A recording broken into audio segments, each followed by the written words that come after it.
ఓం మహాగణాధిపతయే నమః. ఓం గురుభ్యో నమః. ఓం శ్రీమాత్రే నమః.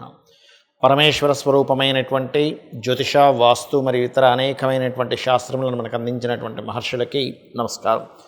హయగ్రీవ హయగ్రీవ హయగ్రీవేతియో వధేత్తస్య నిస్సరతే వాణి జహ్నుకన్యా ప్రవాహవత్.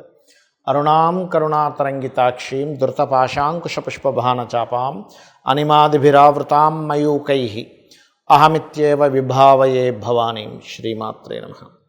ప్రేక్షకులకి ఆ లలితాంబిక అమ్మవారి యొక్క అనుగ్రహం పరిపూర్ణంగా కలగాలని మనస్ఫూర్తిగా కోరుకుంటూ మనం ఈరోజు చెప్పుకోబోయేటువంటి టాపిక్ ఏమిటి అంటే, అసలు ధన సంబంధించిన సమస్య ఎందుకు వస్తుంది, బ్యాంక్ బ్యాలెన్స్ ఎందుకు ఉండదు, నిలువధనం ఎందుకు ఉండదు, 4 రూపాయల జేబులో ఎప్పుడు ఉండకపోవడానికి కారణం ఏంటి, డబ్బులకి ఎందుకు ఇబ్బంది పడుతూ ఉంటాం, ఒక్కొక్క లగ్నం నుంచి, లగ్నం తెలియని వారి రాశి నుంచి నేను చెప్పేటువంటిది పాటించినట్లయితే ఖచ్చితంగా బాగుంటుంది. అదేవిధంగా మరి date of birth, time of birth కూడా లేని వారు చేసుకోవాల్సినటువంటి ముఖ్యమైనటువంటి పరిహారాలు ఏమిటి, మంత్రం ఏమిటి అనేటువంటిది స్పష్టంగా చెప్తాను. ఇవి పాటించినట్లయితే ఖచ్చితంగా ఇవి పాటించిన రోజు నుంచి స్లోగా రోజులు నెలలు గడుస్తున్నా కొద్దీ 100% మీకు ధనాభివృద్ధి కలుగుతుంది. ఇది గుర్తుపెట్టుకోండి. అదేవిధంగా వాస్తుపరంగా కూడా తీసుకోవాల్సిన జాగ్రత్తలు కూడా చెప్తాను. మకర లగ్నము, మకర రాశి. మీకు మీ జాతకానికి ఏంటంటే మకర లగ్నంలో జన్మించారు అంటే మకరం పట్టు అంటారు, అంటే పట్టుదల ఎక్కువగా ఉంటుంది. మీకు ఫైనాన్స్ అనేటువంటిది కనెక్ట్ అయి ఉంటుంది ఎప్పుడు, బికాజ్ ఆఫ్ 1 to లార్డ్ మీకు. అయితే ఈ Shani is most prominent role play చేస్తాడు మీ యొక్క లైఫ్లో మనీ విషయంలో. బికాజ్ సాటర్న్ లగ్నాధిపతి అయ్యాడు, ధనాధిపతి అయ్యాడు, లగ్న ధనాధిపతి అయ్యాడు. సో ఇది చాలా జాగ్రత్తగా ఇది చూసుకోవాల్సినటువంటి సందర్భం.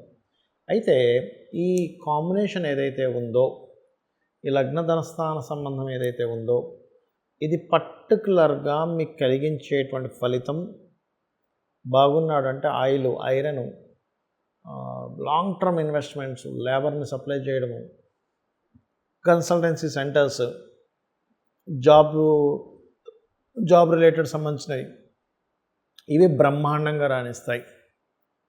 మరి ఇదే శని భగవానుడికి అంటే ఈ మకర లగ్నం వాళ్ళకి కుజుడు బాగుంటే వ్యాపారాలు, ముఖ్యంగా భూ సంబంధించిన వ్యాపారాలు, ఎందుకంటే ఈ మకరంలో కుజుడు ఎగ్జాల్ట్ అవుతాడు కాబట్టి.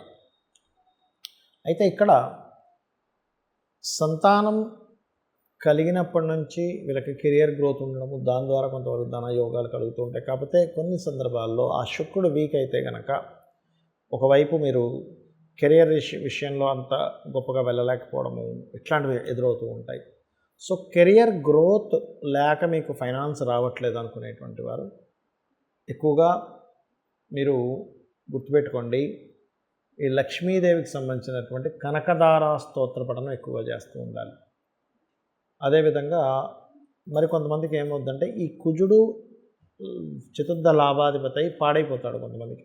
అప్పుడు ఏమవుతుందంటే మనీ తీసుకెళ్ళి ఎక్కడైతే వీళ్ళు ఇన్వెస్ట్మెంట్ చేస్తుంటారో అక్కడ రేట్లు తగ్గిపోవడం, ఇబ్బందులు వస్తూ ఉంటాయి. కాబట్టి అలాంటప్పుడు ఒకటే గుర్తుపెట్టుకోండి, జన్మజాతకంలో మీ ఫైనాన్షియల్ గ్రోత్ ఏ రంగాల ద్వారా ఉందో దాని మీద ఇన్వెస్ట్మెంట్ చేస్తుండాలి, దాంతో బిజినెస్లు చేస్తుండాలి, దాని ద్వారా వెళ్తూ ఉండాలి. కాబట్టి ఈ జాగ్రత్త తీసుకోవాలి. అండ్ అగైన్ మరొక విషయం ఏంటంటే, ఇక్కడ మీ చాట్లో పర్టికులర్గా భాగ్యాధిపతి బుధుడయ్యాడు. సో భాగ్య షష్టమాధిపతి అంటే ఏంటి, మీ భాగ్యం అంతా కూడా మీరు అప్పులు తీసుకోవడం ఇవ్వడంలో ఆధారపడి ఉంది. ఇది చాలా చాలా జాగ్రత్త వహించాలి. ఇక మీరు చేయవలసిన దేవత ఆరాధన, లలితా అమ్మవారి యొక్క స్తోత్ర పఠనం చేయండి అనేది చాలా బాగుంటుంది. ఇక్కడ వాస్తుపరంగా కూడా తీసుకోవాల్సినటువంటి జాగ్రత్త ఏమిటి చూసుకున్నట్లయితే, వాస్తులో ఉత్తరే నిధి సంస్థితం అన్నారు. ఉత్తరంలో పొరపాటును కూడా టాయిలెట్స్ ఉండకుండా చూసుకోండి. ఇది కూడా మెయిన్గా మీకు ఫైనాన్స్ లేకపోవడానికి కారణం. బ్యాంకులో డబ్బులు ఉండట్లేదు అంటే వాయువ్యంలో ఏదైనా దోషం ఉంటుంది, అంటే వాయువ్యం తగ్గడం పెరగడం ఉంటుంది. అంటే కొన్నిసార్లు వాయువ్యంలో కూడా టాయిలెట్స్ అవి ఉంటాయి. అది కూడా మెయిన్ కారణం అవుతుంది. మానసిక స్థితి సరిగ్గా లేకపోతుంది దానివల్ల. ఇక మనీయే ప్రొడ్యూస్ అవ్వటం లేదండి. అసలు ఉత్తరమేమో అవకాశాలు రావట్లేదు, వాయువ్యమేమో బ్యాంక్ బ్యాలెన్స్ ఉండట్లేదు, అసలు మనీ ప్రొడ్యూసే అవ్వట్లేదు. ఆగ్నేయంలో చాలామంది టాయిలెట్స్ పెట్టడం వల్ల కూడా జరుగుతూ ఉంటుంది. స్త్రీ మూలకంగా ఇబ్బంది కూడా వస్తూ ఉంటుంది. అదేవిధంగా తెలియకుండా ఇంట్లో దక్షిణ నైరుతిలో బీరువా పెట్టి అక్కడ మీరు ధనం పెడుతుంటారు. అది వేస్టేజ్ జోన్, దానివల్ల వేస్టేజ్ అవుతూ ఉంటుంది. పడమర వాయువ్యంలో కూడా తెలియకుండా మనీ పెడతారు, దానివల్ల కూడా మీకు మనీ మీద అంటే ఎంతసేపు పోవడమే బాధ అనేటువంటిది జరుగుతుంది. సో వాస్తుపరంగా ఈ జాగ్రత్తలు తీసుకోవాలి. ఇక మరొక విషయం ఏంటంటే, ఇక్కడ నాకు జన్మజాతకం లేదు, ఏమీ లేదు, కానీ విపరీతమైనటువంటి ధన ఇబ్బంది పడుతున్నాను అనుకునేటువంటి వారు, ఒకటి ఓం ధనాధ్యక్ష ధర్మాధ్యక్ష ధనధాన్య వివర్ధనీయ నమః, ఒకటి ఓం సంపత్కరీ సమారూఢ సింధుర వ్రజసేవితాయే నమః, ఈ రెండు చేసుకోవచ్చు. అలా కాదు, ఫైనాన్స్ వల్లే నాకు గొడవలు ఎక్కువగా అవుతున్నాయి, ఆ గొడవలు తగ్గాలి, ఫైనాన్స్ రావాలి. కొంతమంది చూడండి, డబ్బులు ఎవరికో ఇచ్చారు, వాళ్ళ వల్లే బాగా గొడవలు అవుతూ ఉంటాయి. అలాంటప్పుడు రెండు మంత్రాలు చేసుకోవాలి. అదేమిటి అంటే, ఓం నవవిద్రుమ బింబశ్రీ న్యక్కారి రతనచ్చదాయే నమః, గుర్తుపెట్టుకోండి. అదేవిధంగా ఓం అపర్ణాయే నమః చేసుకుంటే అప్పులు కూడా తగ్గుతాయి.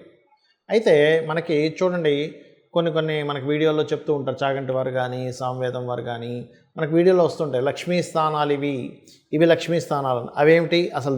ఆ లక్ష్మీ స్థానాలు అయితే వాటిని ఏం చేసుకోవాలో చెప్తాను నేను మీకు. ఫస్ట్ ఒకటి ఆవు వెనుక భాగము అంటూ ఉంటారు. అంటే ఆవు వెనక భాగం అంటే ఏం చేయాలండి? లక్ష్మీ స్థానం అంటే ఆవు వెనక భాగాన్ని దండం పెట్టుకోవాలి, నమస్కరించుకోవాలి. ఇలాగా ముందు భాగాన్ని నమస్కరించుకోకూడదు, ఆవు వెనక భాగాన్ని నమస్కరించుకుంటే లక్ష్మీ అభివృద్ధి వస్తుంది. ఎందుకు అంటే, గోవు దగ్గరికి లక్ష్మీదేవి వెళ్ళినప్పుడు గోవు ఇచ్చినటువంటి స్థానం అది, అందుకే ఆవు వెనక భాగంలో లక్ష్మీ స్థానము, ఆవు యొక్క మయంలో కూడా లక్ష్మి ఉంటుంది అంటారు. రైట్. ఇక రెండవది ఏంటి? ఏనుగు కుంభస్థలము అంటూ ఉంటారు. ఏనుగు కుంభస్థలంలో ఉంటే ఏమిటండి అంటే, ఏనుగు కుంభస్థలాన్ని కూడా దండం పెట్టుకోవాలి, అది లక్ష్మీ స్థానం. అంటే ఏమిటి? ఇవన్నీ ఇంద్రుడికి సంబంధించినటువంటిది. ఇంద్రుడు ఏనుగు ఐరావతం అంటారు, మీకు తెలుసు కదా, అందుకే ఇంద్రుడు ఐరావతం మీద తిరగడం అది జరుగుతూ ఉంటుంది. అదేవిధంగా మారేడు దళం, మరి మారేడు దళం అంటారు కదండి, లక్ష్మీ స్థానం అంటుంటారు, మారేడు దళంలో ఉంటుంది అంటారు కదా. ఏం చేయాలి అంటే, మారేడు దళంతో ఈశ్వరుణ్ణి కనుక పూజించినట్లయితే లక్ష్మీ సిద్ధిస్తుంది. వెంటనే ఏమంటారంటే చాలామంది, ఏమండి మాకు తెలిసిన వాళ్ళు చాలామంది చేస్తున్నారు, కానీ వాళ్ళు ఏం పెద్దగా కోటీశ్వరులు అవ్వలేదండి అని వెంటనే చెప్తూ ఉంటారు. కానీ ఇక్కడ ఏమిటంటే, లక్ష్మి అంటే కేవలం నోట్ల కట్టలు మాత్రమే కాదు అనే విషయాన్ని మనం అర్థం చేసుకోవాలి. సంతాన లక్ష్మి, మంచి సంతానం ఉంటే అది లక్ష్మి, సౌభాగ్యలక్ష్మి, ధనలక్ష్మి, ధాన్యలక్ష్మి, విద్యాలక్ష్మి. అంటే ఏమిటి? మీకు మంచి విద్య ఉంది, అది కూడా లక్ష్మియే. మంచి ధాన్యం ఉంది, లక్ష్మియే. ఆరోగ్యం ఉంది, అది కూడా లక్ష్మియే. అసలు లక్ష్మి అంటే అర్థం ఏమిటంటే గుర్తింపు. మీలో ఉన్నటువంటి టాలెంట్ మీరు గుర్తించి దాన్ని అభివృద్ధి చేసుకుంటే అదే లక్ష్మి, గుర్తుపెట్టుకోండి. మనలో ఉన్న టాలెంట్ మనం ఫస్ట్ గుర్తించాలి. లక్ష్మి నా రూపంలో ఏ రూపంలో ఉంది నా దగ్గర, ఆ రూపాన్ని గుర్తించడమే లక్ష్మి. రైట్. అదేవిధంగా పద్మంలో లక్ష్మి ఉంటుందంటారంటే ఏం చేస్తారు అంటే, పద్మాలతో లక్ష్మీదేవిని అష్టోత్తరం చేస్తూ పూజిస్తే లక్ష్మీ అభివృద్ధి.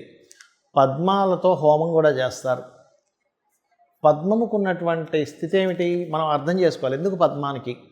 పద్మం వాటర్లో ఉంటుంది, బయటికి చక్కగా విచ్చుకొని ఉంటుంది, కిందని చూస్తే దాని కాడ కింద చూస్తే మొత్తం అక్కడంతా నాచు బురద ఉంటుంది. అంటే ఏమిటి? ఇక్కడ మనం అర్థం చేసుకోవాల్సింది ఏమిటి? నువ్వు నీ చుట్టూ ఉండేటువంటి పరిసరాలన్నీ ఎలాగున్నా సరే నీ యొక్క బుద్ధిని వికసించుకున్నట్లయితే, ఇది వికసించుకోవడం ఇలా వికసించుకొని ఉంటుంది. నువ్వు ఎక్కడున్నా సరే నీ బుద్ధి వికసించుకున్నట్లయితే లక్ష్మి వచ్చి అక్కడ కూర్చుంటుందని దాని అర్థం పద్మం అనేటువంటిది. అలాగే ఐదవది శ్రీ పాపిట అంటూ ఉంటారు. అంటే ఈ భాగం లలితా సహస్రనామాల్లో ఒక నామం ఉంటుంది, శృతి సీమంత సింధూరి అనేటువంటి ఒక నామం ఉంటుంది. అంటే ఏమిటి? అమ్మవారి యొక్క సంబంధించిన లలితా సహస్రనామాల్లో అమ్మవారి పాదధూలికి సంబంధించిన ఈ పాపిటికి సంబంధించిన నామం అది. అంటే ఇక్కడ మనకి లలిత సహస్రనామాల్లో మరో నామం కూడా ఉంటుంది, సహస్రారాంబుజారూఢ సుధా సారాభివర్షిణి అని. అంటే ఏమిటి?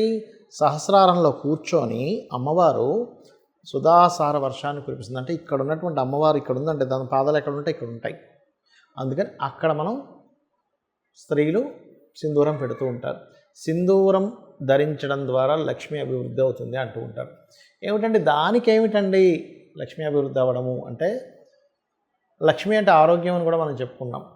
మనము మన చుట్టూ ఉన్న ఆరాతో లోపల ఉండేటువంటి నాడి ఏదైతే ఉంటుందో నాళ్ళు ఉంటాయి, దాని ద్వారా కూడా లక్ష్మీ సంబంధం ఉంటుంది. ఎట్లాగా మనకి హెల్త్ బాగాలేదు, లక్ష్మి పోయింది. ఆరోగ్యమే కదండి అన్నిటికంటే ముఖ్యం. ఎంత డబ్బున్నా హెల్త్ బాగాలేదు అనుకోండి ఏమంటారు, డబ్బులు లేకపోయినా పర్లేదు కానీ ఆరోగ్యం బాగుండాలని అంటాం. ఈ సుధాసార వర్షాన్ని ఎప్పుడైతే ఆవిడ కురిపిస్తుందో 72,000 నాళ్ళు తడుస్తున్నాయో మన ఆరోగ్యము, మన సౌభాగ్యం అన్నీ కూడా ఆవిడ అనుగ్రహంతో నిండుతున్నాయన్నమాట. దానికి ఆవిడ కృతజ్ఞతగా ఇక్కడ పెడతాము. ఇక్కడ ఎప్పుడైతే ప్రెస్ చేస్తుంటారో కొన్ని మనకి సనాతన ధర్మంలో ఏంటంటే ఇది తాడే అంటారు, ఇక్కడ ఆజ్ఞాచక్రం ఉంటుందంటారు. అలాగే ఇక్కడ సహస్రారం సంబంధించినటువంటిది ఉంటుంది. కాబట్టి ఇక్కడ ఇలా ఎప్పుడైతే సింధూరంతో చేస్తుంటామో ఇలాగా స్త్రీలకి ప్రత్యేకంగా పాపిటి మధ్యలో అది గొప్ప యోగంగా మారుతుంది. అదే కాకుండా భర్త ఆయుష్ని పెంచుతూ ఉంటుందని చెప్తూ ఉంటారు. భర్త కూడా లక్ష్మీ కదండి, వాళ్ళకి భార్యకి భర్త లక్ష్మి, భర్తకి భార్య లక్ష్మీ స్వరూపము. అంటే లక్ష్మి అంటే ఇక్కడ కేవలం డబ్బులో ఒక స్త్రీమూర్తిలో చూడడం కాదు, క్షేమం కలిగించేది, గుర్తింపునిచ్చేది లక్ష్మి అని అర్థం. ఒక గుర్తింపు స్త్రీకి కానీ పురుషుడికి కానీ వాళ్ళ పార్ట్నర్ ఒక గుర్తింపు. ఈ రకంగా ఇవి చేసుకుంటూ నేను చెప్పినటువంటిది ఒక్కొక్క లగ్నానికి ఏదైతే చెప్పానో ఇవి చేస్తూ మీరు లక్ష్మీ అనుగ్రహం పరిపూర్ణంగా పొందాలని మనస్ఫూర్తిగా కోరుకుంటూ శ్రీమాత్రే నమః.